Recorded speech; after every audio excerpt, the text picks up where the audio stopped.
Sampling method.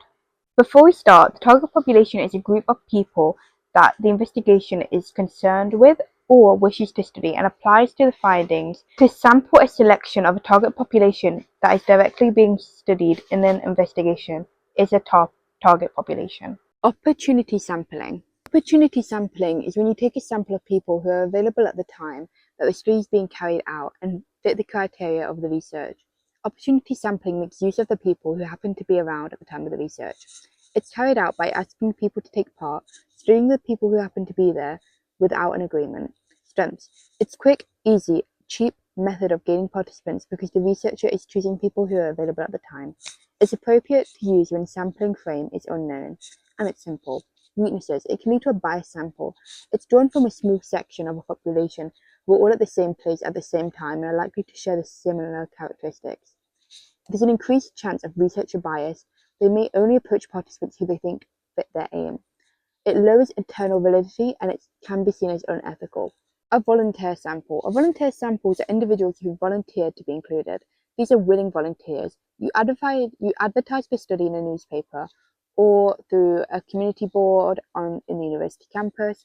You request for volunteers to get in touch if they'd like to participate, and it's a self-selection method. Strengths. There's minimal effort to identify and select the sample.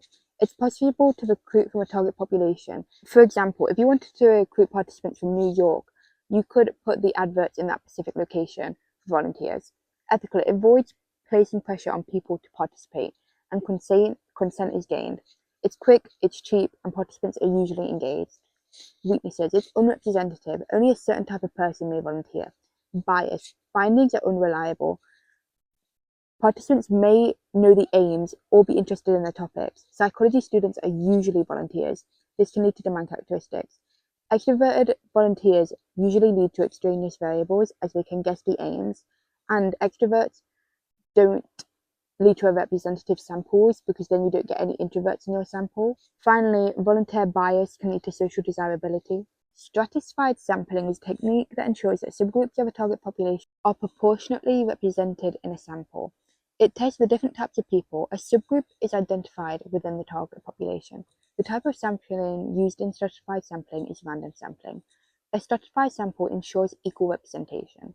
There's no researcher bias. They have no influence over the selection of participants. Therefore, they can't choose the people who may support their hypothesis. It's highly representative as it's designed to be accurate and reflects the composition of the population. Weaknesses. It's very time consuming. It takes a lot of effort. It's very expensive and it's very difficult to actually undergo. It usually ends up being a volunteer sample, so therefore it's not representative in the first place, because then you've got all the characteristics like being extroverted that you have to try to control. It does not reflect the ways that people are different within the subgroup. Random sampling. Everyone in a target population has an equal chance of being studied. The target population is identified in random sampling, so they can test what they need to. The target is identified so they can test the DV and select the number of participants, meaning that everyone has an equal chance. How to conduct a random sample. 1. Everyone is assigned the number so they have an equal chance of being selected. 2. The numbers of being selected in a randomized sample are put in a hat or chosen by another means of selection. This could be via computer generation, and then you pick out the number of participants that you need. Strengths. It's free from researcher bias. It's very representative of the target sample. It increases generalizability. The sample is less likely to include outliers. Weaknesses. It's time consuming. It requires access to the entire population and making them agree. It may still get a freak sample, which is unrepresentative, and participants may not want to participate, as you have to get everyone from the target population to consent. A matched pairs design. Different participants are used in each condition of the study, but are matched for likeness and importance to characteristics. Characteristics are chosen around the aims. Participants are split into different conditions. Participants take part in one condition. For example, high IQ and low IQ together. Strengths. Order of effects. Unlikely to have an impact. No demand characteristics. Put into two categories. Less individual differences because they're matched on that. Weaknesses. This is very time consuming. This is very expensive.